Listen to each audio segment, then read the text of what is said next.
আজকে আমি আপনাদের তৈরি করে দেখাবো ভীষণই মজাদার এবং খুবই জনপ্রিয় দুটি ইফতার রেসিপি। আসসালামু আলাইকুম বন্ধুরা, কিচেন বাঙালিয়ানা চ্যানেলে আপনাদের সবাইকে স্বাগত জানাই। সবার প্রথমে আমি আপনাদের ফুলকো মুচমুচে আলু ডিমের চপ বানিয়ে দেখাবো। চপগুলো তৈরি করে নেওয়ার জন্য সবার প্রথমে 4টা মিডিয়াম সাইজের সেদ্ধ আলু নিয়েছি আর 2টো সেদ্ধ ডিম নিয়েছি। এবার প্রথমে আলুগুলোকে একটা কাঁটা চামচ দিয়ে ম্যাশ করে নিচ্ছি।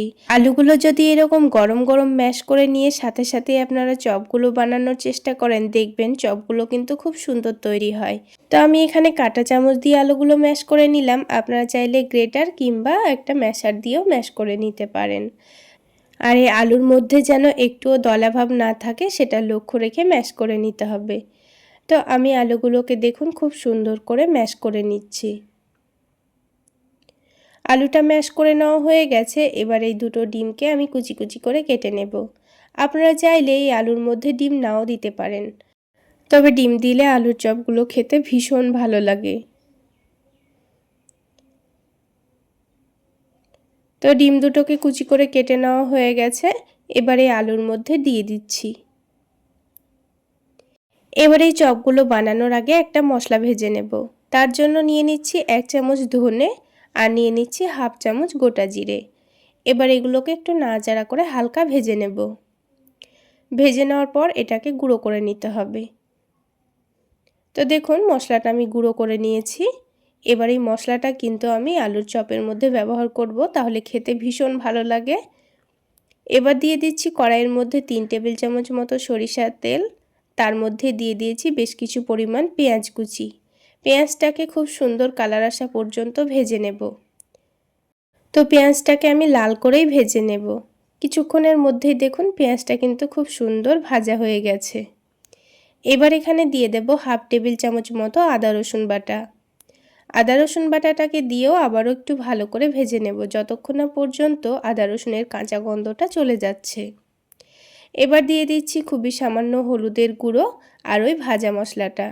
আর ঝালের জন্য আমি দিয়ে দিচ্ছি 2টো কাঁচামরিচ। আপনারা ঝালের পরিমাণটা বাড়িয়েও নিতে পারেন।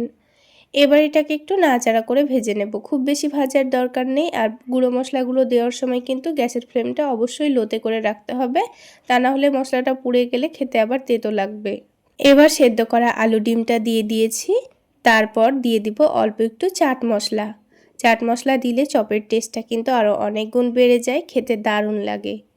এবার সব কিছু আবারও নাড়াচাড়া করে মিশিয়ে নেব। আলুর সঙ্গে মশলাটাকে ভালোভাবে মিশিয়ে নিতে হবে। তো কিছুক্ষণ খুব ভালো করে মিশিয়ে নিয়েছি। আর প্রথমে লবণ দিতে আমি ভুলে গেছিলাম, সেই জন্য এখন লবণটা দিয়ে দিচ্ছি। তারপর আবারও সব কিছু একসঙ্গে ভালোভাবে মিশিয়ে নিচ্ছি। তো দেখুন মশলাটা কিন্তু আমার খুব সুন্দর মেশানো হয়ে গেছে আর আলুর পুরটাও অনেকটা আঠালো হয়ে গেছে। এবার এটাকে নামিয়ে ঠান্ডা হওয়া পর্যন্ত রেখে দেব। এদিকে আলুটা ঠান্ডা হতে হতে আমি বেসনের একটা ব্যাটার রেডি করে নেব। সেই জন্য নিয়ে নিচ্ছি হাফ কাপ বেসন, তার সাথে নিয়ে নিচ্ছি হাফের অর্ধেক কর্নফ্লাওয়ার আর নিয়ে নিচ্ছি 2 টেবিল চামচ মতো ময়দা। এই ময়দা দিলেই কিন্তু চপগুলো অনেকটা ফুলকোও তৈরি হবে আর ভীষণ মুচমুচে হবে। আর দিয়ে দিচ্ছি 2 টেবিল চামচ মতো চালের গুঁড়ো। আর চালের গুঁড়ো দিলে চপগুলো ভেজে রাখার অনেকক্ষণ পর্যন্ত মুচমুচে থাকে। এবার সব কিছু একসঙ্গে ভালোভাবে চেলে নিচ্ছি। ব্যাটারটা এইভাবে চেলে নিয়ে তৈরি করলে দেখবেন ব্যাটারটা তৈরি করতে খুব সহজ হয়। এবার এখানে কিছু গুঁড়ো মশলা দিয়ে দেব। দিয়ে দিচ্ছি স্বাদ মতো লবণ, হলুদের গুঁড়ো, দিয়ে দিচ্ছি ভাজা জিরা গুঁড়ো আর দিয়ে দিচ্ছি অল্প করে একটু 5 ফোড়ন গুঁড়ো, ঝালের জন্য মরিচের গুঁড়ো আর দিয়ে দিচ্ছি চাট মশলা। আর এখানে দিয়ে দেব হাফ টেবিল চামচ মতো চিনি। এবার সব কিছু উপকরণ একটু ভালোভাবে মিশিয়ে নিচ্ছি। তারপরে দিয়ে দেব হাফ টেবিল চামচ মতো আদা রসুন বাটা। তবে আপনাদের হাতের কাছে আদা রসুনের গুঁড়ো থাকলে দিয়ে দিতে পারেন। এবার প্রথমে 1 বাটি পানি দিয়ে আবারও পরে 1 বাটি পানি দিয়ে দিয়েছি।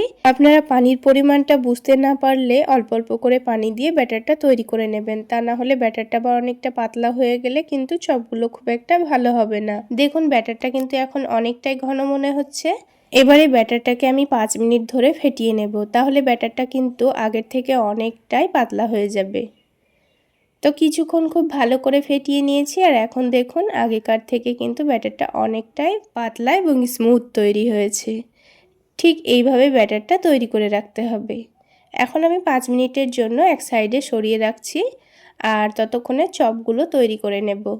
তো চপগুলো তৈরি করে নেওয়ার আগে হাতের মধ্যে একটু তেল মাখিয়ে নিয়েছি।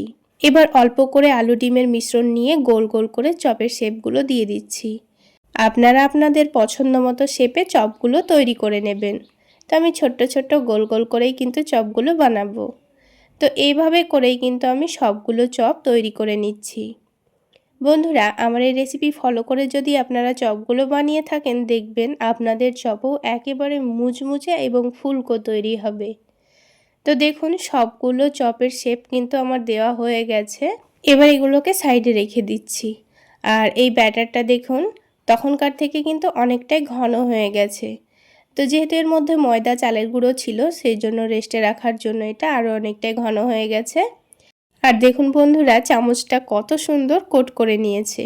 তো ঠিক এইভাবেই কিন্তু ব্যাটারটা আমাদের রেডি করতে হবে। এবার ভাজার ঠিক আগে মুহূর্তে দিয়ে দিচ্ছি 1 টেবিল চামচ মতো বেকিং পাউডার। আর এই বেকিং পাউডার দেওয়ার কারণেই কিন্তু চপগুলো অনেকটাই ফুলকো তৈরি হবে। তো বেকিং পাউডার দিয়ে ব্যাটারটা আবারও খুব সুন্দর করে মিশিয়ে নিয়েছি। এবার চপগুলো ভেজে নেওয়ার জন্য আমি এখানে একটা ছোট কড়াই নিয়েছি।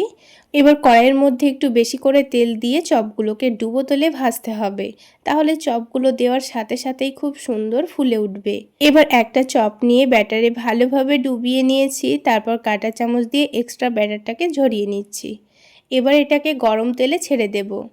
এটা কিন্তু ঠান্ডা তেলে দিলে খুব বেশি ফুলবে না, তাই খুব ভালো করে তেলটা গরম করে নিয়ে একটা একটা করে চপগুলোকে ছেড়ে দিতে হবে।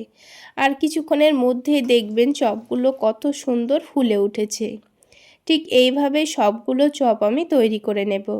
আর খুব সুন্দর কালার চলে আসলেই দেখুন চপগুলোকে আমি তুলে নিয়েছি। আর এর মধ্যে কিন্তু একটুও তেল টানবে না, খুব সুন্দর কিন্তু ভাজা হবে।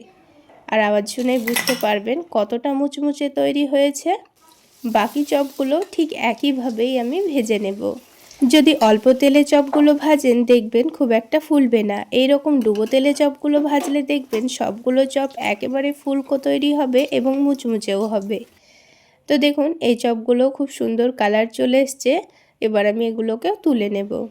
তাহলে বন্ধুরা, সবগুলো চপ আমার ভাজা হয়ে গেছে। তাহলে বন্ধুরা, আজকের এই আলু ডিমের চপ রেসিপি ভালো লেগে থাকলে অবশ্যই একটা লাইক শেয়ার করে দেবেন। আর আমার এই সহজ রেসিপিগুলো যদি ইউটিউব চ্যানেল থেকে দেখে থাকেন, চ্যানেলটি সাবস্ক্রাইব করে দেবেন। আর ফেসবুক পেজ থেকে দেখে থাকলে পেজটি ফলো করে দেবেন। আলু ডিমের চপ তো হয়ে গেল, এবার আমি আপনাদের পেঁয়াজের পাকোড়া বানিয়ে দেখাবো। চলুন তাহলে কিভাবে এই পেঁয়াজিগুলো বানিয়ে নিচ্ছি ঝটপট দেখে নিই। পেঁয়াজিগুলো বানানোর জন্য আমাদের কিন্তু শুধুমাত্র পেঁয়াজই লাগবে। তাই বেশ কয়েকটা পেঁয়াজ আমি ভালোভাবে খোসা ছাড়িয়ে ধুয়ে নিয়েছি।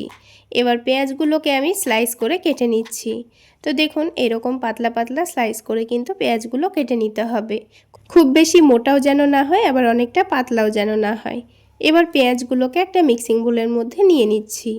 তারপর সবার প্রথমে দিয়ে দেব স্বাদ মতো লবণ, দিয়ে দিচ্ছি মরিচের গুঁড়ো, আপনারা চাইলে কাঁচামরিচ কুচিও দিতে পারেন। এবার দিয়ে দিচ্ছি হলুদের গুঁড়ো, আর দিয়ে দিচ্ছি ভাজা জিরা গুঁড়ো, আর অল্প একটু দিয়ে দিচ্ছি আদা রসুন বাটা। তারপর দিয়ে দেব ধনেপাতা কুচি। গুঁড়ো মশলাগুলো দেওয়ার পর এবার এটাকে হাত দিয়ে একটু ভালোভাবে চেপে চেপে মথলে নিতে হবে। এইভাবে মথলে নিলে দেখবেন পেঁয়াজের মধ্যে থেকে হালকা পানি পানি ভাব আসবে, আর পেঁয়াজটাও অনেকটা নরমও হয়ে যাবে। কিছুক্ষণ ভালো করে মথলে নিয়েছি। এবার এখানে দিয়ে দেব বেসন। তো বেসনটা এখানে কিন্তু পরিমাণ মতো দিতে হবে। তো আমি এখানে একটা ছোট বাটি মেপে 1 বাটি বেসন নিয়ে নিয়েছি। এখানে পেঁয়াজের পরিমাণ অনুযায়ী কিন্তু বেসনটা নিয়ে নিতে হবে। বেশি পরিমাণ পেঁয়াজ থাকলে বেসনের পরিমাণটা বাড়িয়ে নিতে হবে। তো বেসনটা দেখুন আমি একবারে কিন্তু দিচ্ছি না, বারে বারে অল্প অল্প করে দিয়ে মেখে নেব। এখানে বেসন দেওয়ার পর পেঁয়াজের মিশ্রণটা যদি অনেকটাই ঘন মনে হয়, তখন কিন্তু আর বেসনটা দেওয়া যাবে না। তো আমি পুরোটা বেসনই কিন্তু দিয়ে দিয়েছি। এবার এটাকে আবার একটু ভালোভাবে মেখে নিচ্ছি।